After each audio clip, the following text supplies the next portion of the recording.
年纪最小却是初代8人众中战力最强的，代表希望的阿五，在他身上究竟有蕴含怎样的意义呢？Hello， 大家好，我是信。今天的动漫人物谈来到数码宝贝第1代跟02的主角群里面，戏份一直都很多的阿五、高15。究竟这样的人物为什么会常常被当作数码的灵魂人物看待呢？那么我们就一起来看看这个贯穿2部作品的经典角色吧。Let's go！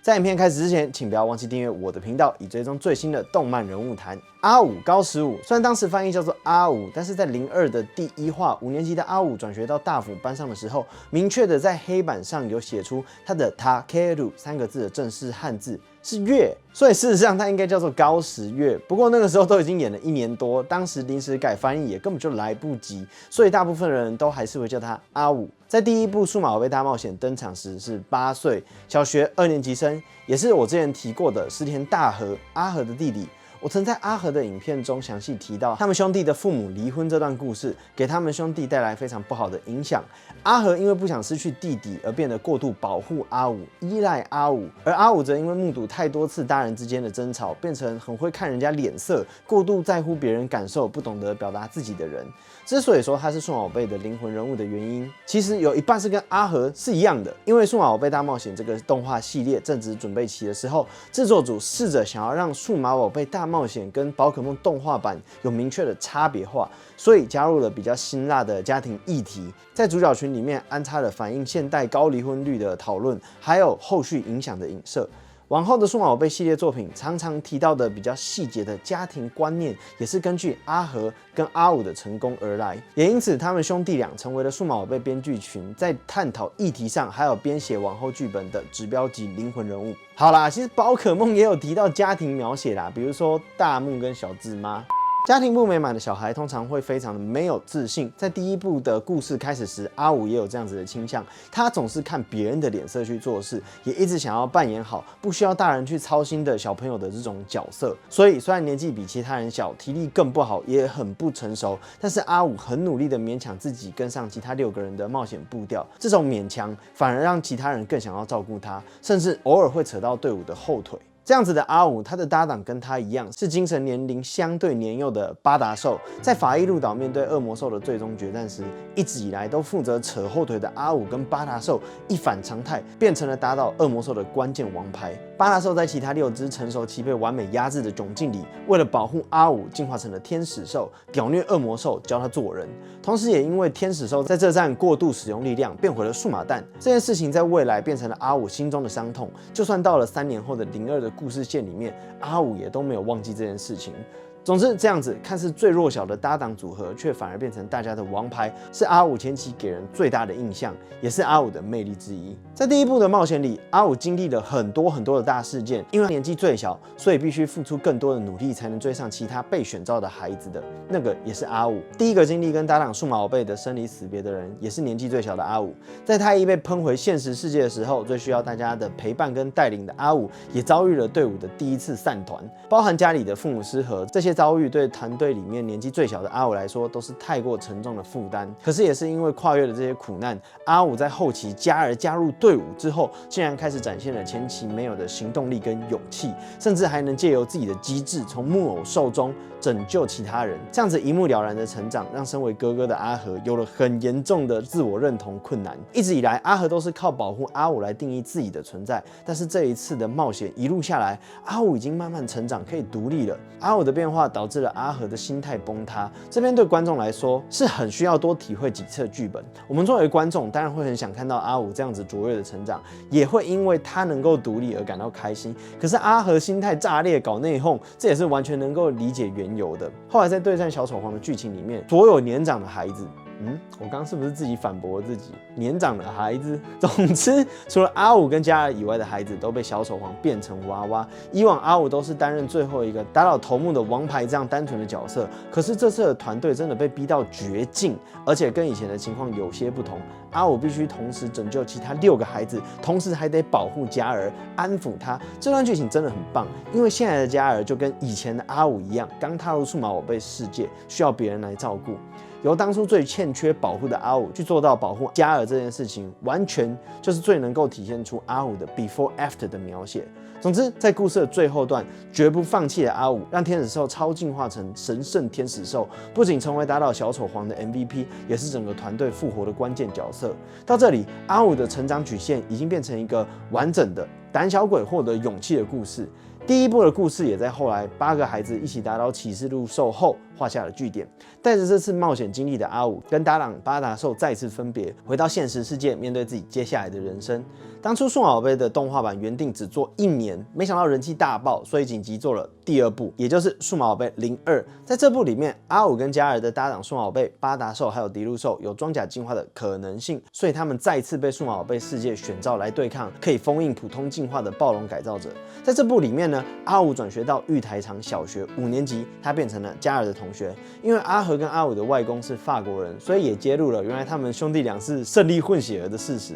外国混血加上篮球社的阿五大受女孩子欢迎，加上经历过3年前那种沉重的冒险跟经历，5年级的阿五显得比其他人成熟太多。特别是对比这次的新主角大辅，每天搞笑啊，被呛，然后还成天想要把嘉儿。阿五在先天设定上，无论是对剧中角色，或者是对于早就熟悉他、喜欢他的观众来说，都是非常讨喜的。这样的阿五，他甚至还有跟嘉儿的暧昧情感关系。他到底要怎么输？可是比起第1部的阿五的那种充满正面的角色曲线，这次在02里面，阿五这个角色比较被注重描写的是他的黑暗面。首先，因为阿五在第1次的冒险中，他经历了搭档数码宝贝曾经为了对抗黑暗的恶魔兽而死过1次的事实，所以阿五变得异常仇视跟黑暗相关的人事物。就算对方有什么隐情，就算对方悔改了，他也不改自己的偏见。总之，阿五就是讨厌他们。首先是对一城四贤 AKA 暴龙改造者小贤，虽然曾经被黑暗控制，犯下大错，但就算他悔改了，阿五也没有打算理解他，也不打算接纳他。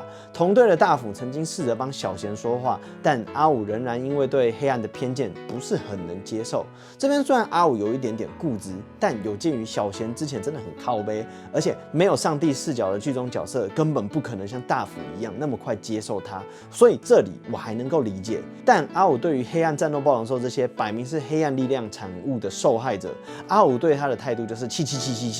就连 V 仔兽、牙骨兽、虫虫兽他们都能够理解黑暗战斗暴龙兽。阿五对于黑暗战斗暴龙兽的态度的确是有一点点偏激了。虽然不是不能理解阿五对黑暗的仇视原因，但编剧在02里面给阿五的描写明显没有第1部的正面。这次阿五有点像因为过度仇视黑暗而变得有点偏差的领导者，而且他可是被选召的孩子里面第1个动手打反派的先驱，我觉得阿和看到应该会吓一跳。总之，到这边的描写我都觉得还算 OK， 因为人不可能只有正面，而且像阿五这种天生背负很多沉重背景故事的人来说呢，就更不可能永远保持正面。但 Try 我觉得根本就是毁人设了。上了中学2年级的阿五，竟然变成了一个连自己哥哥都吓到的花花公子，一口气约了好几个女生去看哥哥的演唱会。对阿五的人格成长感到黑人问号的阿和，阿五竟然还会用“没事，我最爱的还是哥哥哦”这种话来搪塞。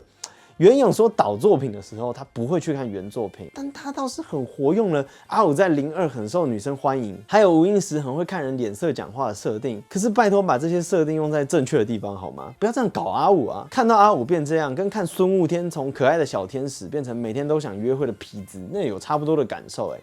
我说到 Try， 其实第3章告白是 Try 少数还算可以看的篇章，因为巴达兽被感染，所以阿五面对的纠葛很值得一看。可是后来的第6章又说，哈哈，其实大家的记忆都没有被重置啦。这边就觉得我冲三小，所以第3章在骗眼泪嘛？为什么兜了一圈才跟你说第3章其实基本上是白演呢？然后为什么阿五他们对02组不太 care 呢？一只他跟你合体出来的古神兽虽然丑很丑，虽然很想帮你们按哔取消进化，但好歹你们俩也是02里面的搭档，为什么一只失踪了你好像一副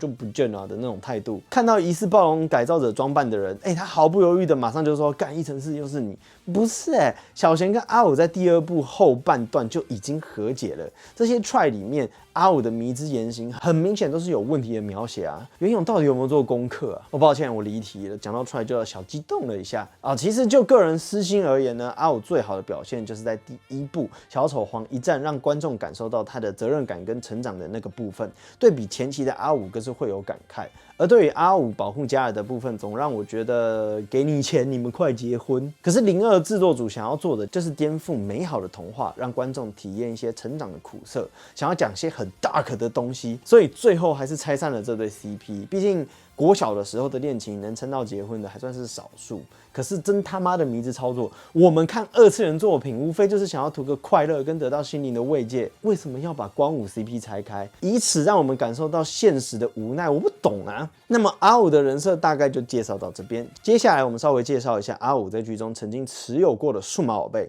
第一只浮游兽，第一次登场于怪兽对打机第3代幼年期1的数码宝贝。原本我是很想跳过大部分的幼年期1这个阶段来讲的，因为这个阶段的幼年期大多都只是会用酸性泡泡没有杀伤力的数码宝贝。但因为阿五的天使兽曾经领过便当变成了蛋，重新复活跟阿五重逢的画面很感人，所以我特别提他一下。他的必杀技是酸性泡泡。迪哥兽同样登场于怪兽对打机第3代的幼年期2数码宝贝，他在所有幼年期2里面也算是特别走可爱路线的一只数码宝贝。印象最深刻的是它有超丑的龅牙。巴达兽一样是出自于怪兽对打机第3代的成长期数码宝贝。巴达兽的名字来自于日文中翅膀拍打的啪嗒啪嗒声，在02中突然被增加了古代种的设定的数码宝贝，包含 Try 的故事线，巴达兽在故事中竟然领了2次便当。必杀技是空气炮。天使兽出自于怪兽对打机第2代的数码宝贝。没错，明明它是第2代的数码宝贝，在动画里面却是改成由第3代登场的巴达兽进化而成的成熟期。刚在动画里面登场的时候超强，气场太逼人、太惊人了。因为神圣的力量可以克制黑暗力量，除了恶魔兽以外呢，就连吸血魔兽也会被他打到怕，效果拔群。所以阿五也被视为8个孩子中的王牌。必杀技是天堂之拳。另外，他也是已逝的和田光司先生最喜欢的数码宝贝。天马兽初次登场于 TV 动画《数码宝贝大冒险02》的装甲体数码宝贝，是由阿五的精神特质希望装甲进化而成。可能是因为剧中表现普普通通，大多的观众都觉得天使兽系统比较帅也比较强，但我自己觉得天马兽是蛮帅的。虽然大家普遍喜欢天使兽，不过在致敬克苏鲁神话的达高兽之海的那一集，骑天马兽去救加尔的阿五真的很像白马王子。必杀技是银色光芒。神圣天使兽，其实神圣天使兽第一次的登场点并不是 TV 动画，也不是怪兽对打机，而是在 V Jump 上面连载的 V 驯兽师01，作为召唤太一到数码宝贝世界的城主登场，后来才回流到 TV 动画版。在漫画版里面呢，神圣天使兽大多是以神官形态出现，在动画版则是以战斗形态登场。在 TV 动画中，在最危机、最绝望的时刻登场拯救所有人，而且进化时竟然没有用 Braveheart 当背景音乐，反而是用很庄严的音乐代替那种热血感，让他的逼格大增。战斗表现上压制了敌方反派中第2强的小丑皇，在02中也跟旧集体的黑暗战斗暴龙兽5-5开，但是在 Try 中输给恶魔兽。必杀技是可以把敌人送到异空间的天国之门。古神兽02登场的天使兽跟战甲兽的合体进化形态，当初有神圣天使兽的先例，所以大家就很期待，到底这次天使兽又会变成什么颜值爆表的超强数码宝贝呢？对，是爆了，但是是负面的爆炸。进化成这个形态，我真的是完全不懂意义在哪里。神圣天使兽就颜值、战斗力都有更好的表现。讲真的，强推这只古神兽的意义不明，还不如让1只的战甲兽有自己专属的进化形态。那个进化画面，我不管看几次都想帮他按哔哔哔哔哔取消进化。必杀技是从眼睛射出光线的荒域魂。最后我们来到救急天使兽，又称灵圣天使兽，理由应该是再简单不过了。虽然救急天使兽超帅，颜值气场都有了，但是他每次的登场都没有真的单挑赢过敌人。第一次在动画的登场是数码宝贝电影版黄金旋风，被基路比兽拍一下就挂了，什么表现都没有。第2次登场是在数码宝贝第4部无限地带，一开始就处于被打败的状态，后来又因为对手反弹自己的攻击，然后他也不走位，他就挂了。从此救急天使兽就几乎是等于登场等于必败的代名词。原来我以为他的灵圣记录能够好好保持，没想到在 Try 呢，救急天使兽对于胜利得出了新的答案。我自己打不赢的话，跟同伴一起打不就好了吗？救急天使兽伙同另外2只救急体围殴机械邪龙兽，围殴至于这样子吗？就算你赢了，也没有很强的感觉啊。必杀技是放出7个超热光球的7重天堂，怎么感觉绝招也都普普通通啊？以上就是阿五目前持有过的全部救急体数码宝贝。最后补一下，在我早期影片中曾经提过的阿五的小知识。事实上，在02的结局里面，阿五的声优被改成了一直以来都担任旁白的平田广明先生，而阿五的工作是担任小说家，他写的小说记录着他以前在数码宝贝世界冒险的故事。我再题外话一下，数码宝贝所有的主角太一、太启、大辅、Daisuke 杞人 Takato 拓也 Takuya 大气 Taiki 阿基 Takiru。如果我们把大门大的姓氏也放进去念，就会变成大門 Masaru。所有主角的第一个字呢，都是日文的塔行开头，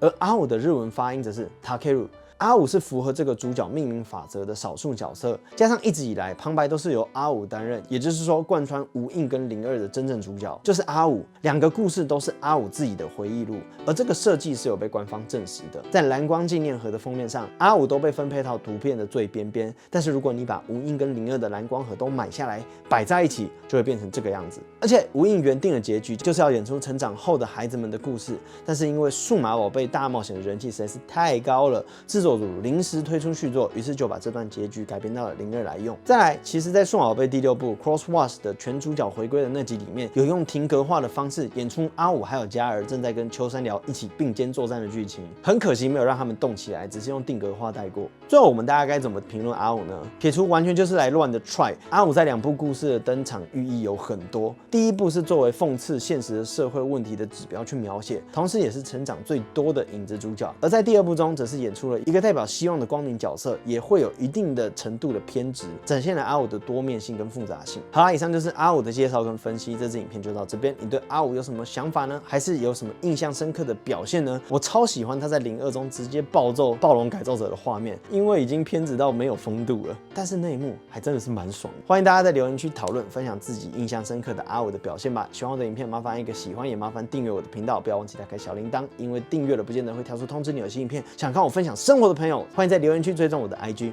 哦，对了，信的第2频道信日常正在筹备中，那边呢会放一些影片的幕后或者我的日常，还有废片，有时还会有一些小屋开箱，也麻烦订阅一下喽。那么我们下支影片见啦，拜拜。